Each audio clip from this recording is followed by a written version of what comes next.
Added her. Ooh, I just added her. Connecting. Connecting. Yay! It just said connecting. I know. And it's like a very quiet place I'm at now, but I do have one visitor. Gorgeous. I'm gonna very nicely ask him to. Okay, he's getting off now, guys. Who's getting off? Oh no, he's not.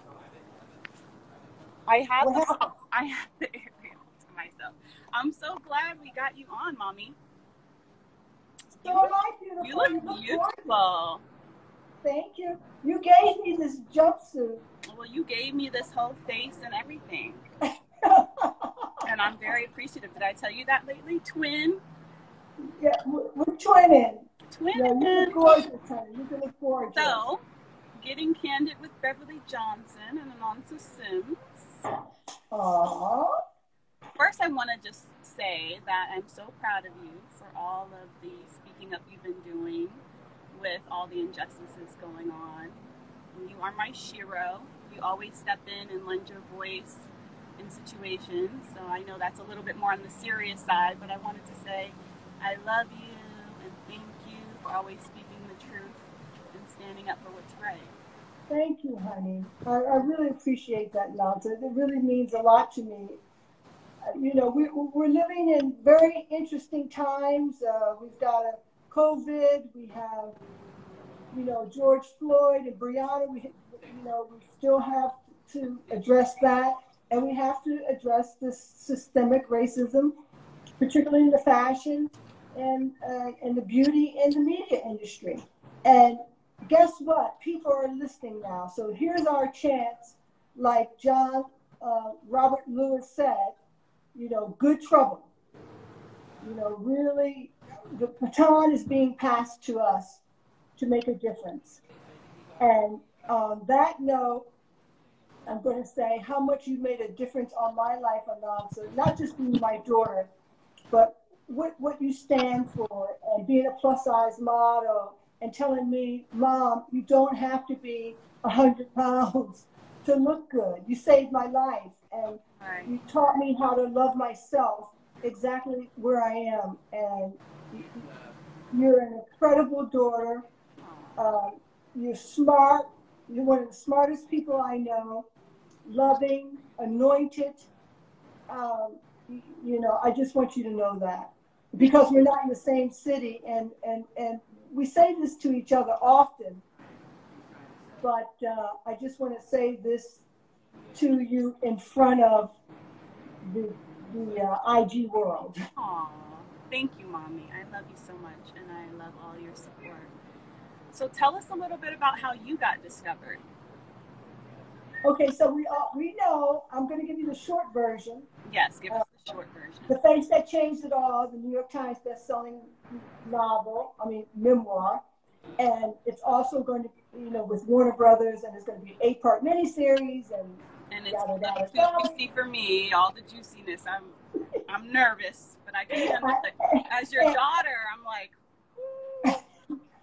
you were doing what? With who? Wait, what? And it's a page turner. Don't judge me. But okay, so I wanted to be a civil rights attorney. This really segues great to what's happening today. As a little girl in the 60s, watching black and white television, there was black and white television before there were color TVs. As a little girl watching the news with my dad and watching these peaceful protesters get the water hose put on them by the police and get the dogs are biting them. And it left such a profound stain in my heart. Mm-hmm. And at that very moment, I said, I want to be a lawyer. Now, I don't know what that had to do with what was going on there, but I wanted to be a lawyer. And as you know, I'm a bookworm. I'm an introvert, and you know, I taught swimming. I swam competitively, and the whole thing about modeling came happenstance. There were no magazines in our house. You know, we had editing. Let me get that wrong. and everyone was required to go to school. That's it. There was no model, she's pretty, she's not. And I was the opposite. I was the ugly duckling. Anyways, to make a long story short, my mother, your grandmother, may she rest in peace, made me work at the Ginny Shop, which was a boutique in Buffalo, New York, on Main Street. She's told me the summer before I was going to go to college, she said, you cannot be a lifeguard, you cannot teach swimming, you need clothes for college, and you can't wear those sweatpants to college. Little did you know we wear sweatpants now. But so I worked in this shop, and the woman who managed the shop, named Mimi, who was French, kept talking about being a model. And I'm like, excuse me, I'm going to be a lawyer. Right. You know, they're always trying to get you to do something besides go to school. No, I'm going to be a lawyer. Thank you very much. But what happened at the end of that summer, of course, I was a #1 sales clerk or whatever. I mean, I was born with a fire in my belly. I always had to just, I don't know how that happens. But before I was leaving, she said, here's this number. If you ever change your mind about becoming a model, take this number. Off to school I go, homesick. My parents were like, if you don't like it, come home. You know, and these girls from New York City who was going to my college, Northeastern University in Boston, felt sorry for me crying every night. And they took me under their wing. So I, for the first time in my life, was part of the in crowd. So when I was teaching swimming at the Roxbury YWCA, $28 a week, just enough money to get my little half pint of Bacardi rum on the weekend, and, you know, have my, you know, whatever going on. And all of a sudden, that job, I decided I was going to stay this summer. And that job, there were a lot of job cutbacks. And so I was crying. I said, you know, the job in Buffalo was gone. What am I going to do? I worked every summer since I'm 14 years old. I've always worked. So the girls from New York that went to my school, my colleagues said, why don't you become a model? And I'm like, what is this modeling thing? I mean, and they literally picked up a magazine, and there was a white girl standing there with her hands on her hip, and she told me she made $75 an hour. And I was like, my father made $75 a week working in the steel plant. And I remember the number that Mimi gave me. Had to convince my mother and father that it was a legitimate, you know, because, you know, your grandfather didn't think it was legitimate. And we went and I got the introduction to Condé Nast and Glamour magazine and Vogue magazine, and the rest is history. Isn't that amazing? So amazing. So I want to ask you a question, Anansa. What was it like, oh boy, growing up with me as your mom, who was in the modeling industry? What was that like? Well, it's so funny because I get that question so often, and people think because you know, are a supermodel, you're gonna be this cool rock star mom. And what I try to explain to people is like, no, she's like a real mama. I like strict curfew. I mean, you know, you wouldn't even let me model until I was graduated from college. Like, you were like, no, you need to get your education, you need to get your books in order, your life in order. So one of the things I loved about growing up with you as a supermodel was going on all the shoots, traveling around the world. And you know, because you see me every day is like a photo shoot for me now. So I see people comment sometimes like, she videos everything, she films everything. It's mostly my kids. But I got that from you, I realized, just seeing you working every day. I mean, that's what I was on sets. So everything is like, every moment I try to capture, and I feel like that. They got so thin, it was really, oh, I started to tell you a story a little bit. Finish telling your story about how you became a plus-size model. I am definitely telling my story. I just want to let you guys know, I told you guys I was in Vegas, right? And it is so hot outside that my phone actually cut off because of the temperature. Oh, honey. That's how hot it is. So anyway, I just put ice on my phone to get back to you guys. You better put ice on the back of your neck. It's too hot there. I'm fine. It's the phone I was concerned about. Okay. But anyway, Oh, we were Well, talking about, well, you know, I was talking about I you and always want, Jelani going off to New York to be I these always wanted models. to model, and I don't think I really understood when you told me you went through bulimia and anorexia. I didn't really understand like how severe that is and what that really even means. Because for me, my body type is to be a thicker person. And so for me, well, you were like a string bean, you know, growing up. So it's just different. So for me, it was going to require me to lose a significant amount of weight. So me and my best friend Solani decided we were going to lose a bunch of weight, and we were going to storm off to New York, and we were going to become these supermodels. And somehow I convinced you and my dad to let me take a year off of college to do this. What I didn't factor in was once you starve yourself, first of all, I was eating like an apple a day.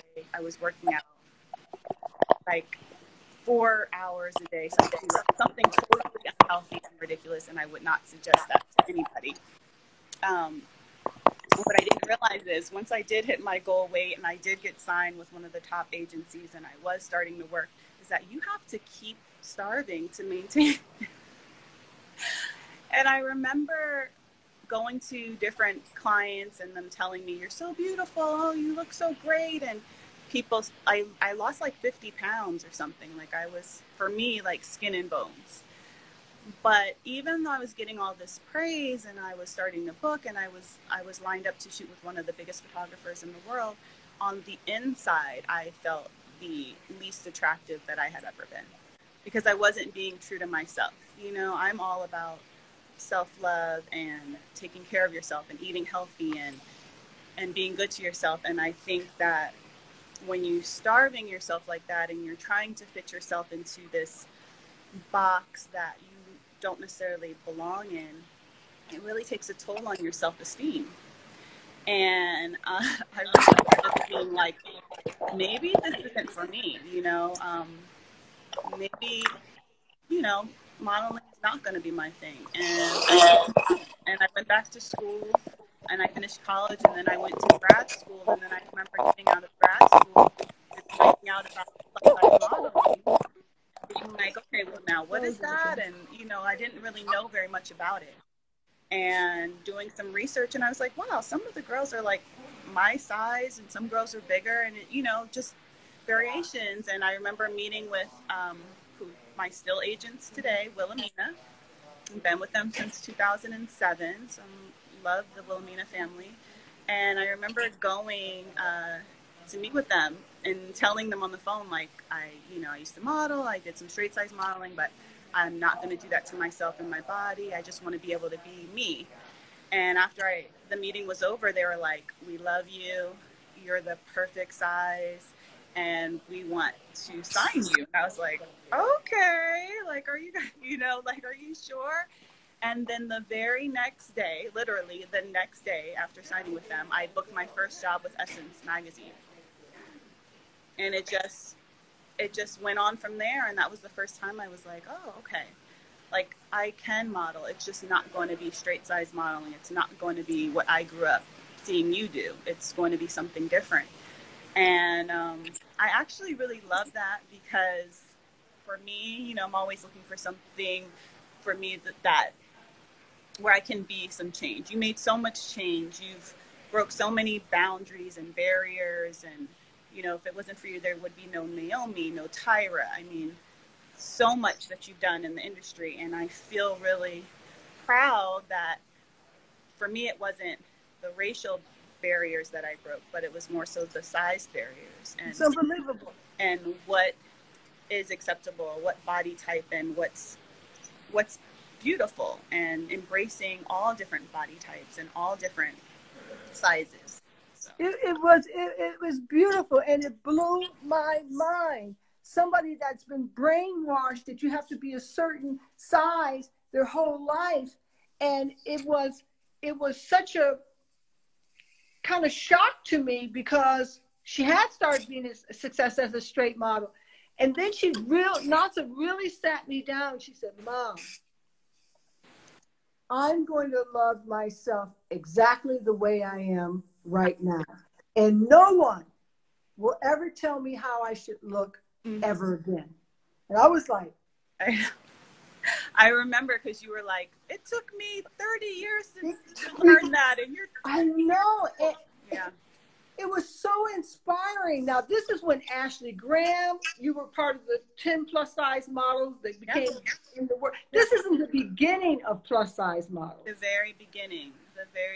And one of the most memorable shoots I did was, and you know, I'm smiling a little because, you know, I'm reserved, but it was a nude shoot, but yes, come on, it was tasteful. It was for Glamour magazine. It's beautiful. It did include Ashley Graham, Lizzie Miller, and a number of other top plus size models at the time. And I'm always proud of that shoot. I feel like it catapulted plus size modeling.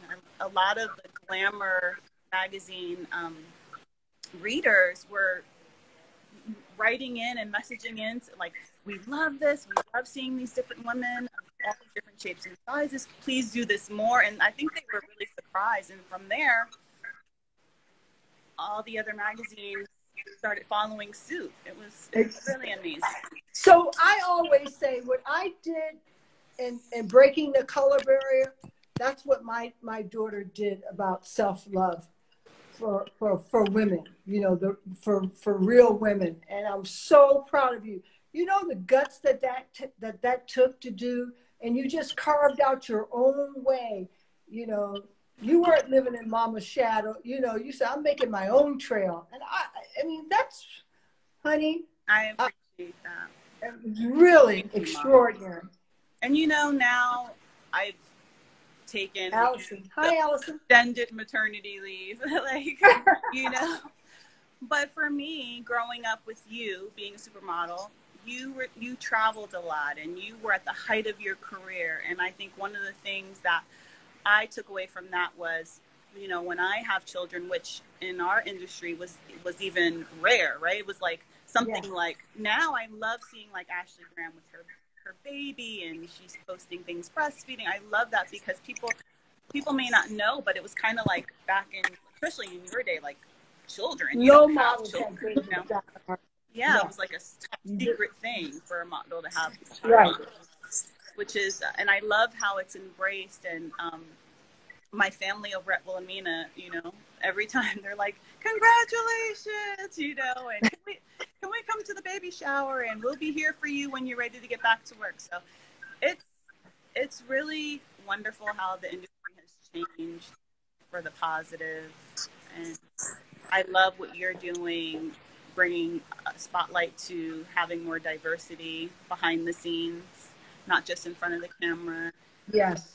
And I think all of these things are important and they go together. And like my best friend, you know, Shea, her daughter Autumn, wants to be a supermodel. I think she is going to be. She's 11 and she's like studying, okay? And she's gorgeous and she has what it takes. And I'm just so happy that there are people like you out there that are making it more positive for her as a little beautiful melanin beauty.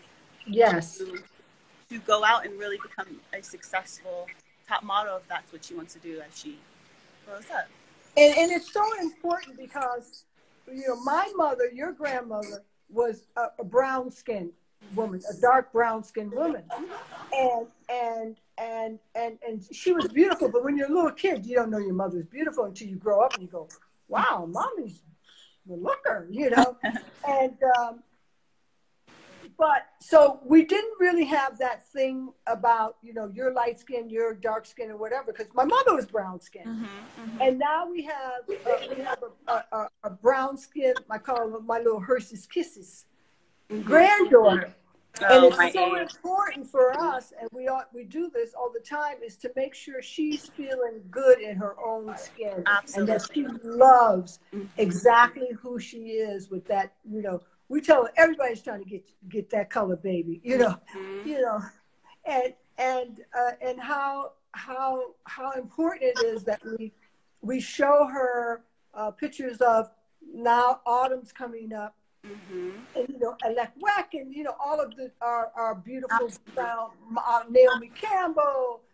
My day was Grace Jones, but Right. really these stunning, dark skinned, beautiful sisters out there just making it happen. And that's one of the best things that's happened in the industry, in the fashion industry, is that we have this global diversity going on. And so I think it's just really important that we both are showing. I hover a little bit as a grandmother, I must say. You are. You're an amazing grandmother. You are. But I know the teachers. I like. Ooh, I'm hovering. Speaking to the younger generation growing up in the Avas and the Autumns that may want to get into modeling, what advice would you give, thinking back on your younger self, to someone that wants to get into modeling? Well, like I told you, you can be anything you want after you get your degrees. At first I said after the age of 35, and I figured that was a little bit too much. But after you go and you get your BA, and then you went on and got your MBA, you can do anything you want. Because an education is something no one can take away from you. Absolutely. No one can take it away. You earned that. I had nothing to do with it. I wanted to go to college at the same time you did, but you said, no, you're not going to my school. No thanks. And then you said and then after you graduated, you said, Mom, you want to go to school now? I said, oh, those brain cells are left now. I can't. So that's what I would tell them. They can model during the summers. Mm-hmm. They might even have a few jobs during, because in each city, there's an advertising department. There's department stores. There's ways you can model in whatever city you live in, right? Right. It doesn't have to be New York and Los Angeles, Paris and London and Milan and Rome. Mm-hmm. It can be where you live until you get your education, or you take a summer and you go and you say, hey, I want to try it. This is something that I've dreamt about. I want to be a model. Mm-hmm. And I encourage any young woman that wants to be a model to go for it, because what it's afforded me in the life that I have, and it's been really, really wonderful for me. I did not graduate from, I do not have my BA, but I must say that I would encourage it because of what a beautiful profession it has been for me. But I feel like you not getting to do that and you wanting to be a lawyer, you build a lot in me to almost force me, like, no, listen, you don't even have a choice. Like, oh, you want to be a model? I came to you in high school, like, Mommy, I want to be a model. You're like, you know where your model is? It's up and down the hallways of your high school. Go ahead and work that. That's your runway right now. When you do that, get that done, later we'll talk about the rest. And I just think that is super important for the moms of these young, future models to hear. And because it's a lot to go overseas as a young person, right? And now it's getting better and it's getting safer, but especially back in your time, there was a time where it wasn't as safe, and there was Tyra used to talk about the dangers, yes, and things. So yeah, there's a lot more that goes into it. Yeah, even in New York, it was New York in the 70s when I grew up was a scary place. I mean, they were snatching bags and snatching chains off of people's neck. Right. It wasn't the glamorous, city it is today. Mm-hmm. But when you're on a mission, you're on a mission, and I was on a mission. But one of the things that I loved about myself, and now I'm looking back on I'm like, I could have had a little more fun, but you really made me think of how I needed to be a professional. So when I would travel and go on shoots, I was not like socializing. Like, I wasn't out going to the party or the club the night before the shoot. Like, I was the one in bed at 9 o'clock because I needed to be rested for the shoot.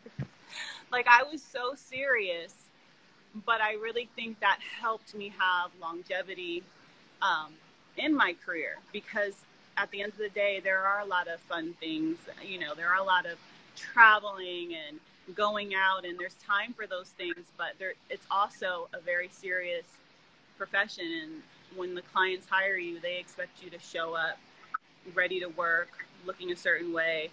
They don't like a hangover or whatever. Like, that's not, Right. you know. Professionalism. So that's one thing I would tell someone that was looking into modeling. Like, it seems like it's going to be, you know, the glitz and the glamour, and there's time for that. But when it's time to work, like, it's serious, and manners, and yes, you taught me all those things. Like, when you set, learn the photographer's name, learn the stylist's name, memorize these things.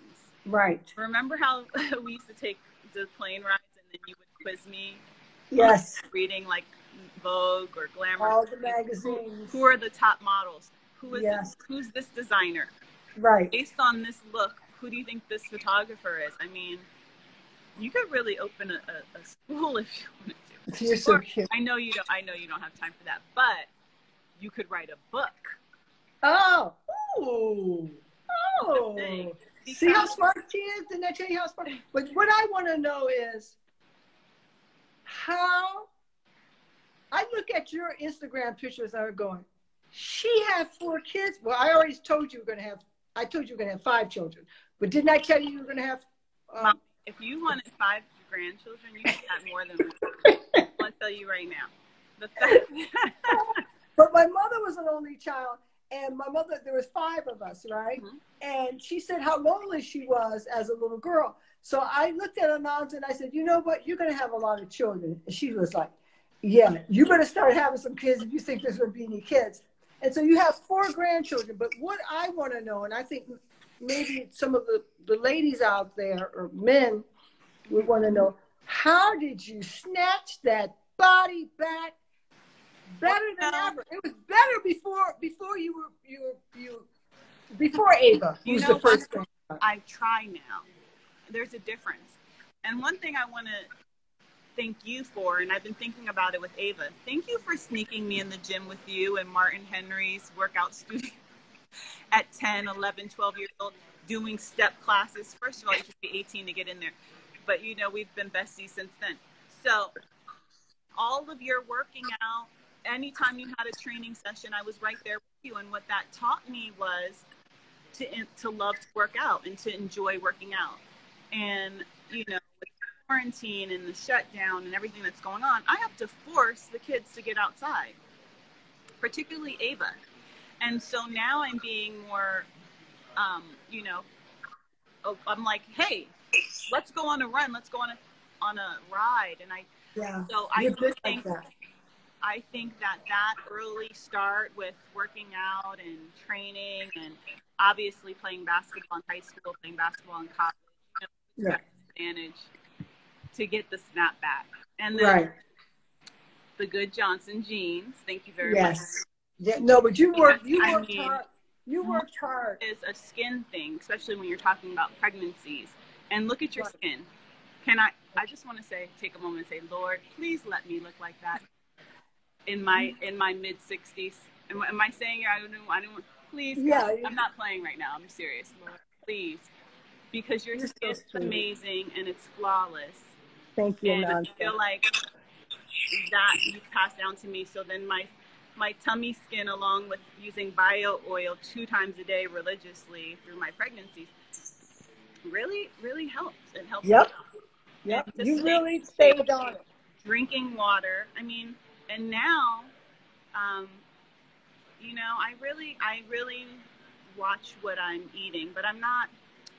People message me, are you on a diet or are you on? I'm not on a diet because I don't believe in diets. I don't believe diets work, and I don't believe they're good for you. But I am on a more like, do what's good for you. Do you really need that second donut? You know, like one of those. Yeah, you're really good like that. And, you know, particularly when you're around the kids, like when the kids come to my house, it's hard because that's all they do is eat. Okay? They're finishing breakfast. And what's for lunch, Softa? Right. Oh, you know I'm like, we just finished eating breakfast. That is all they do. That is all they do is eat. But one of the things I've been enjoying under this whole, safer at home is just having that time to take them out more to the park.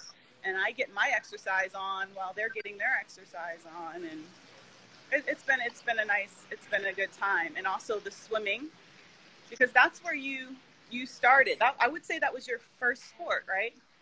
Yes. That's what I do. Probably attributed to your model body. Yes. Would you say? Yes. So we've been swimming and one of my biggest accomplishments is teaching my 3 grandchildren how to swim. Do you know how fulfilling that is? Mm-hmm. Do you know how hard that was? Oh, I know that was. With our banshees. Do you know how hard that was? And they can swim their little butts off. And Ashton not yet, but he wants to get in there with them. Mm-hmm. But they can do the length of the pool. We have racing competitions. Ava, David, and Dean, 8, 7, 6 years old. And they, it's just like the best. It didn't take that long. It's so amazing that you were this supermodel, for all of these amazing designers and these legendary photographers. And then your favorite accomplishment is teaching your grandkids to swim. I mean, if that's not a testament to who you are, as a person, as a woman, it's so beautiful to me. Just think about it. It's just such a gift.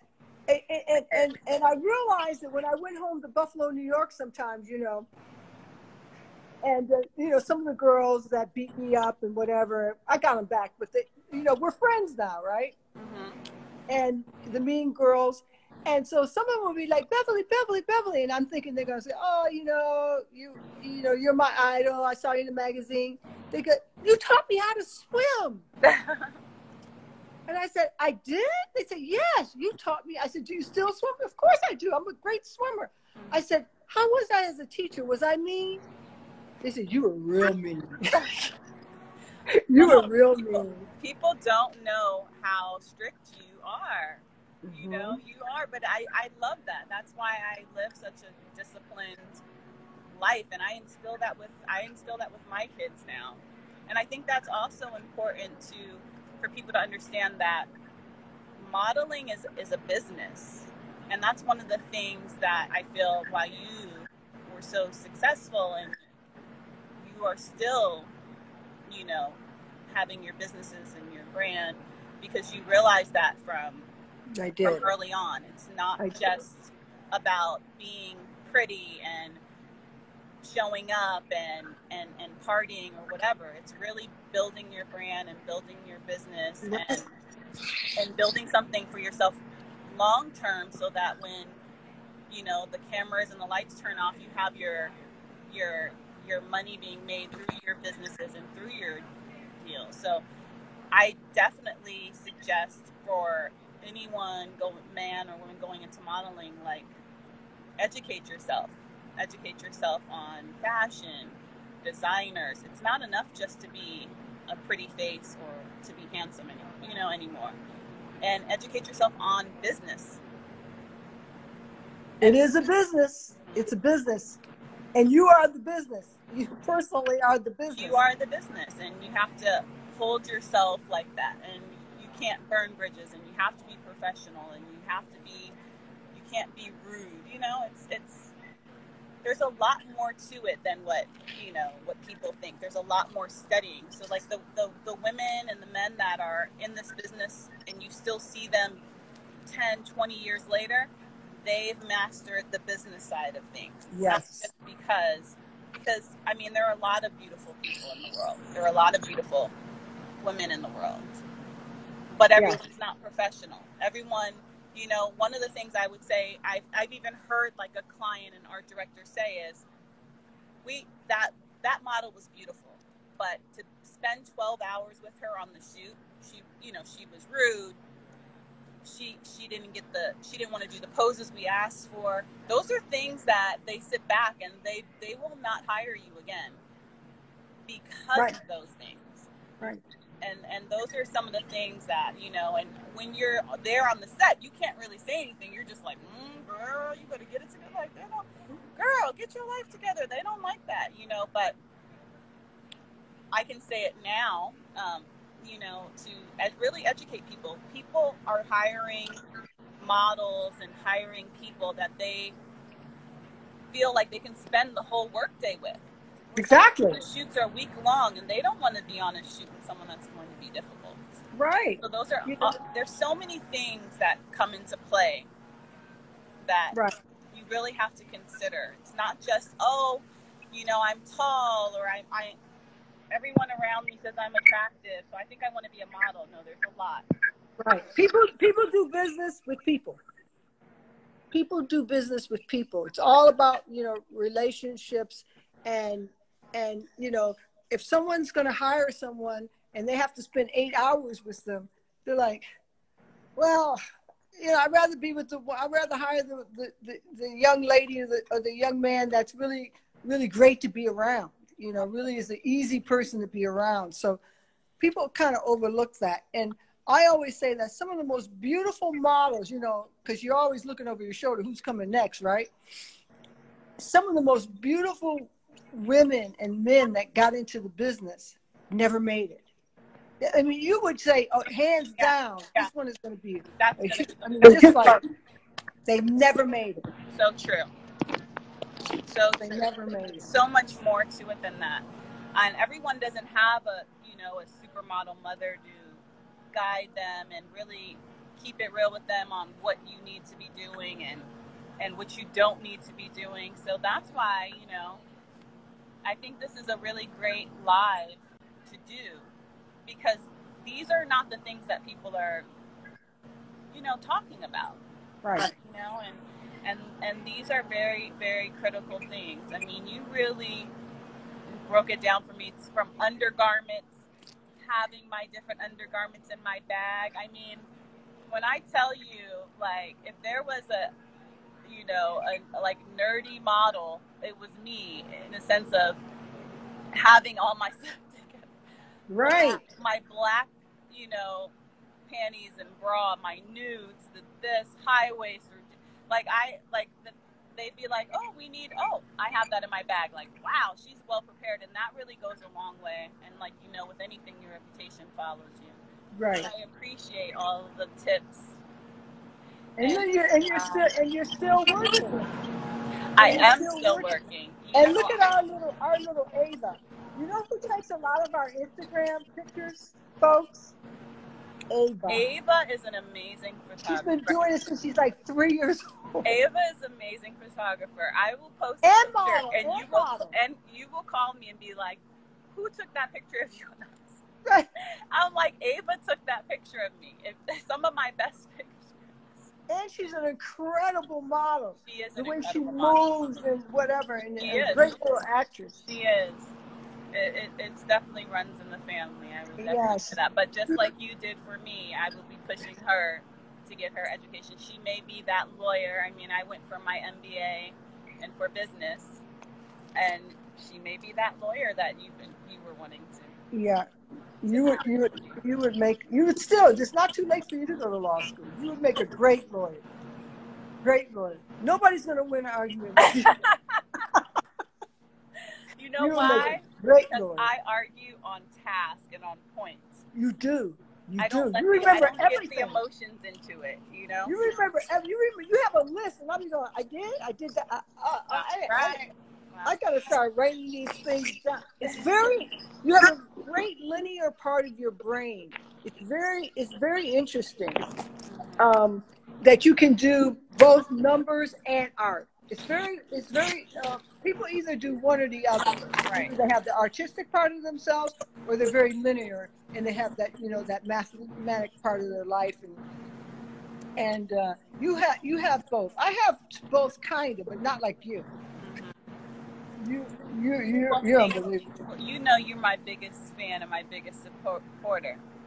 So thank you, Mommy. No. I always tell people, my mama said I could do this. My mom said that you always made me feel like I could do anything and everything And you did, and you have. That's so important for kids to have that kind of nurturing from a Yes. parent. And our boys, let's not forget about our boys. David is the scientist, and he's the one that has that mathematical part of his You brain. know what's so funny about you saying he's a scientist? He came up with something about how he was going to put people in this machine and they would go back and be younger. And I swear I think he got that from you. So I want you, from him seeing you looking so young in your mid-60s, I mean, it's even for me being your daughter, who I see you, all the time, I'm amazed. I'm amazed at it. And I am like, please, God, let that be me when my time comes. So what are the things that you do? Like, what are you doing? Oh, what do I you do to look so amazing? Because I'm telling you right now, and I'm, no shade to anybody at all, but I was looking through Instagram and I came across one of my friends' page and they posted their mom's birthday, and the mom was the same age as you, Mom. And I was like, wait a minute, I didn't know that so-and-so's mom was the same age as my mom. And when I tell you, you guys look like night and day. So, very beautiful woman, but you, my friend's mom, but you are so youthful looking and you look so amazing. So I want to know, what can we do out here? We want to know. Oh, those that want to know. I'm talking about day to day. Like, what do you wash? Like, do you have a face routine that you're washing your face? Well, I do all of that. I have my dermatologist. I have my major skincare process. I really try to eat and drink and whatever. Okay, I got a little coronavirus pounds on. I mean, I'm holding in my tummy. But I really believe that it's the joy. I believe that you are responsible for your own happiness in life. And if you don't know how to make yourself happy, learn how to do it. Whether it's through therapy, whether it's through some kind of spiritual, intervention, or books and other people. I used to read a lot of autobiographies to learn about other people's journeys. How did they get from A to Z in their life? So you feel like finding inner happiness helps with the outer beauty and staying, like, mentally. Happiness and love is all there is. And God, we all know God, but that's all there is. I agree. No amount of money, no amount of whatever it is going to replace power. Right. Fame, power is going to replace love, family love. Love with a partner. Love my little puppies. Look at my little puppies. These little puppies have worn me out. Okay, they're 8 months old. They're golden doodles. I've been running after them. I'm cursing underneath my breath. So that's who's been keeping you youthful, the puppies. Yes. You should see my legs and my butt. Okay. Do not start showing your butt on Instagram. Thanks very much. If you could see the muscles in my butt from running after these 2 wild banshees, but they bring me so much joy. And then when I have the kids, tell them about when the kids were here during coronavirus, and they were still in school. So Ashton, the 18-month-old, he thinks he's in school too, right? Dee Dee is our daredevil. So they all have to be with their laptops and whatever and zoom into school. And so we're up at 6 o'clock in the morning. And, Nansa's working on some Zooms and I'm working on some Zooms, and we're getting it. And then it's lunch, and then it's back on. You're moving. That's another thing about you, Anansa, that you're not saying. It's that you're moving from sunup to sundown. Nonstop. I don't even stop motion. When the baby sleeps for his hour to 2 hour nap, I'm doing, cleaning up whatever mess he's bulldozed. I mean, it is constant. It is constant. But like I tell people who DM me, or if they ask me, my biggest tip to, if you want to lose weight or maintain, because I'm really in the maintaining part for me,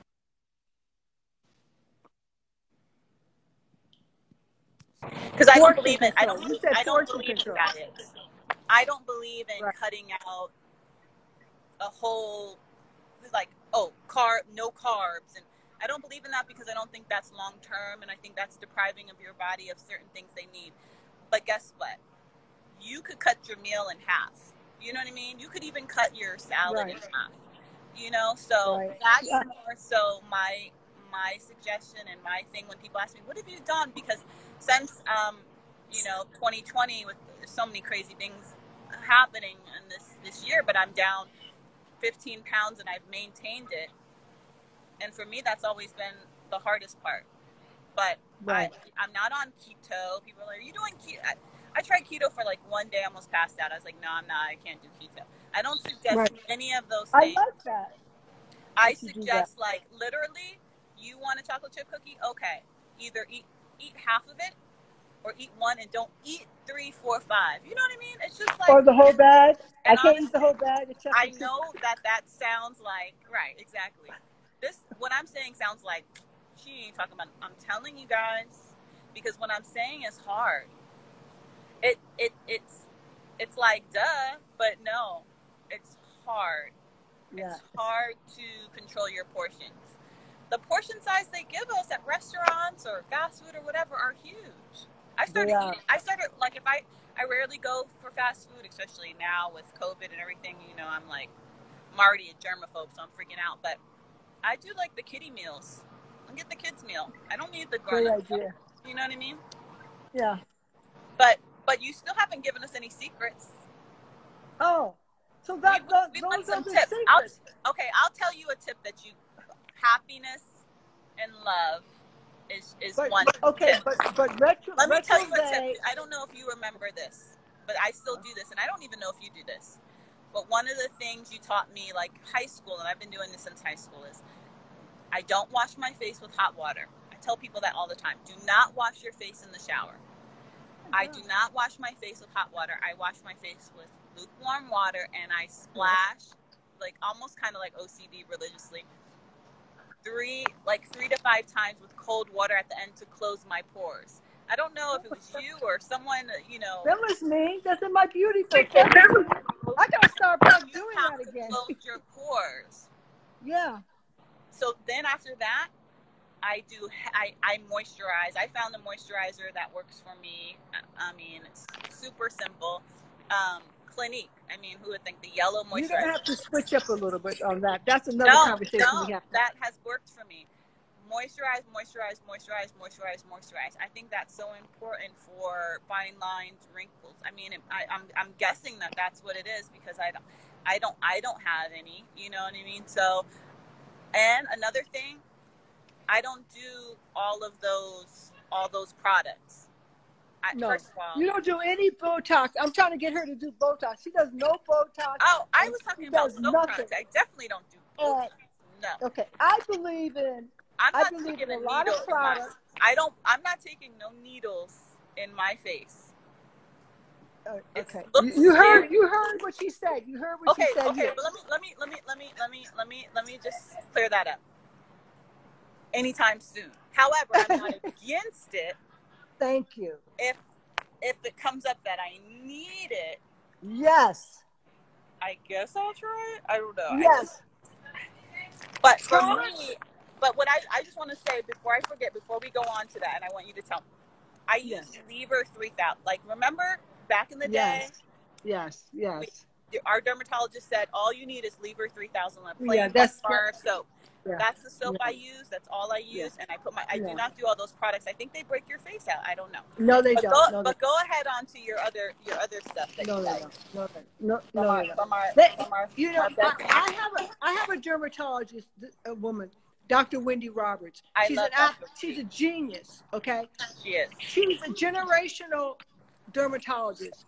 She will be able to. If you're 20 years old or you're 30 years old, she will be able to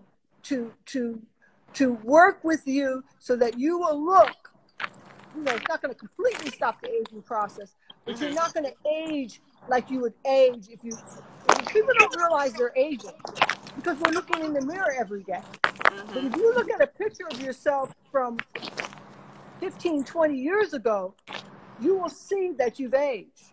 The bones are decaying. The collagen is, I mean, it's just life. So they have developed, I call it the scientific genius of man. Products. Now you don't have to go underneath the knife, you know, because black people, we can't get cut because we're keloids. But you don't even have to go underneath the knife. But they have products that can keep you looking the way you look right now. From products, I go to these big. She does this big dermatologist convention, and the people on the stage, and the machines and the processes that they're doing, it's mind-boggling.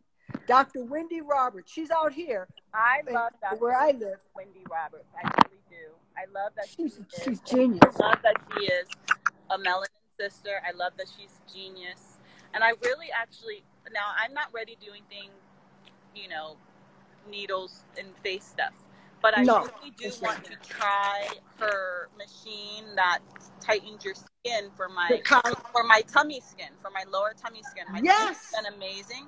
But that's something that I would try, something like that. Yes, you know? Yes. Or on your arms. And then there's Retrove.